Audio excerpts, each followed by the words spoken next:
So these are lightning talks, so 10-minute talks. Going to be real quick. Today we have a speaker, Claire Moynahan, and she's going to be talking about the road to zero trust. So I'll hand it over to you. Do I need this one or this one? Okay. Sorry. Thank you very much, Andy. So today we're talking about don't trust the endpoints. The purpose of this talk is to review a zero trust implementation schema with the focus on building trust in users' devices, not simply the user themselves. Okay. So my name is Claire Moynahan. I'm an enterprise security engineer at Salesforce. I've been working on this project for approximately 2 years now. I started it in 2018 as an intern with Salesforce. At that time, I was looking at how to implement Google's Beyond Core model for a broader enterprise use. 2019, I returned to school, graduated. 2020, I came back and joined what my project had become as a member of the Device Compliance Working Group. The purpose of that group was to establish a zero trust model for the enterprise. And the purpose of this talk is to discuss our research up to this point. So first, we're going to review a really high level, just what a zero trust network is and how our project aims to go one step further. So a traditional zero trust network model recognizes that trust is a vulnerability, and it recognizes that authenticated users can also act as malicious attackers. You all probably know that. Our implementation of zero trust aims to go one step further. We want to recognize that a user's device can also act as an agent of compromise. And we aim to verify the user's device using the device's configuration statuses. So essentially, we want to verify a device's configuration or compliance status prior to the device receiving full or appropriate network access. So for this phase of the project, we're concentrating solely on endpoint devices, specifically laptops and workstations. For our purposes right now, servers and mobiles are out of scope. For our user population, we've concentrated on the largest volume of operating systems. That would be Windows 10, Mac OS, and Ubuntu Linux 18. After defining the scope of our hardware, our next step was defining the baseline security configurations, or what defense capabilities do we expect to be present on all managed enterprise devices. Second, we wanted to document a method to pull those configurations in order to determine the device's compliance rate. Third, we wanted to measure how the current device capabilities compared to the expected capabilities. We recognize that this would be different across the 3 different operating systems based upon innate different configurations. We also recognize that certain compliance mechanisms would be difficult to measure, so they might not be present in our tooling set. And fourth, we wanted to determine the best ways to make this process actionable, or how would we automate this and scale it across the enterprise, with the goal of being to measure and verify baseline configuration and compliance rates for each individual endpoint device and for the enterprise as a whole. So we started with just determining what our baseline security configuration should be. And this is a high-level overview, but as you can see, these baseline configuration statuses essentially are modeled after the CAA triad. We wanted to document the configuration measures necessary to ensure operating system and file system integrity. These listed configurations also reflect our internal security policies: only approved software and kernels, only approved remote access mechanisms, only approved sudo accounts, etc. Basically, though, they're meant to protect against unauthorized system access. So next, we're looking at how to document, normalize, and measure these configurations.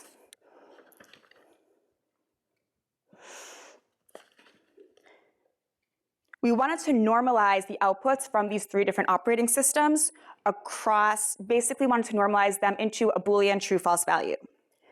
And the goal was the results of this normalization would provide the data necessary to calculate the enterprise's compliance rate. So this was our process, and this slide's a little bit messy, so bear with me.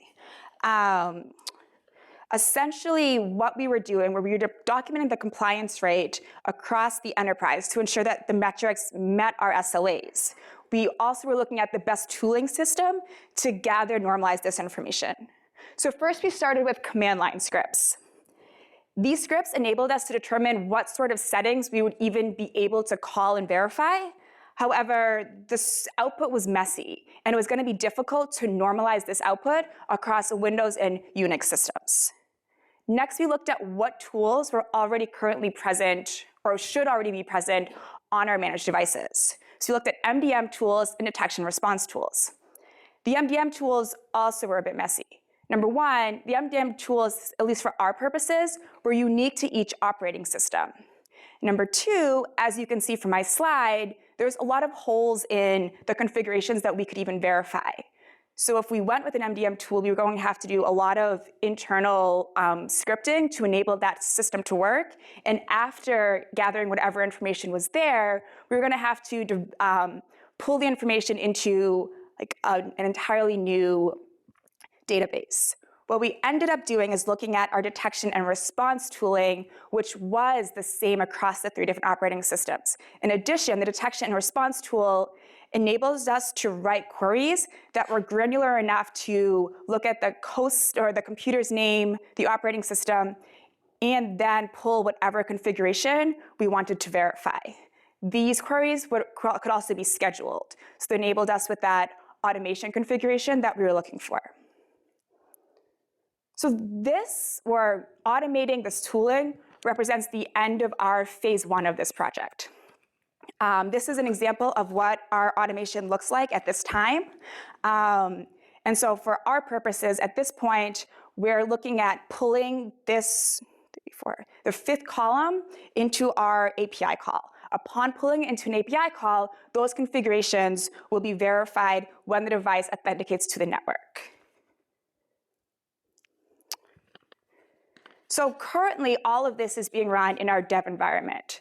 As we move into phase 2, we're looking at how to take the configuration statuses that we have in the dev environment and query them via an API call. So when the user authenticates to the network, the workflow ideally will be the user authenticates with 2FA. After that, the host certificate and its compliance status is called.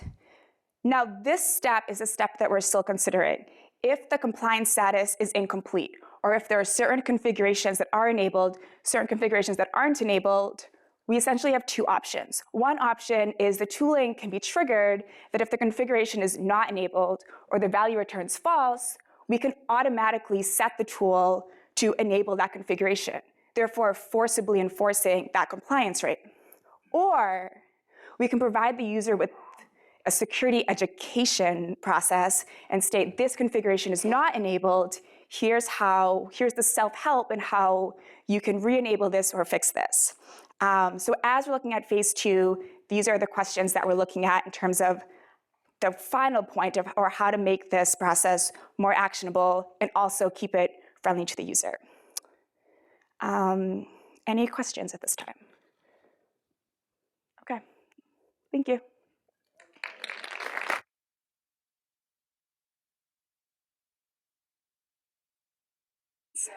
Perfect. Hey, Claire, when you said DNR tool, Yep. is there a specific DNR tool you're talking about? Currently, we're looking at Tanium, yes. Yep, in the green shirt. Do your engineers have root access on their devices? All of our users have local admin rights. So all users have root access, which means that all of the configurations that should be present on the device can be arbitrarily changed by users if they choose to do so. That's why we wanted to, that's basically the purpose of this project. Yes, in the black shirt. So the MDM tools that we're looking at, again, since I said they were unique across the 3 operating systems, we currently use BigFix, Jamf, and Puppet. So it's just going to be hard to normalize from those 3 different platforms. And yes, in the front row, or gray shirt, yeah. Is your next step to actually tie the network access to a particular profile? So if the Yes. profile has a particular level of access, then it's granted like reverse proxy. So the next step, as I was saying of like this step 3, or actually implementing this, is that in accordance with SLAs, okay, this is currently out of compliance or not in configuration, you have limited, like it's gradual degradation in network access. So at some point after the 30-day period, okay, no network access, this is what needs to be fixed. That's if we give the user the choice to self-correct it. If we choose to automatically correct it, then essentially we'll be just forcibly enforcing these compliance rates. Does that make sense? Yeah. Okay. Okay. Yes? Are you using this to update like network device ACLs, or are you like granting and revoking certificates for all these devices? So right now, we do not want to grant and revoke certificates. We just want to look at what network we're looking at. Oh, I think that's my time. We're looking at network ACLs. Okay, sorry, 1 minute. My time was fast. Okay, well, looks like there's no more questions. Thank you very much, everyone.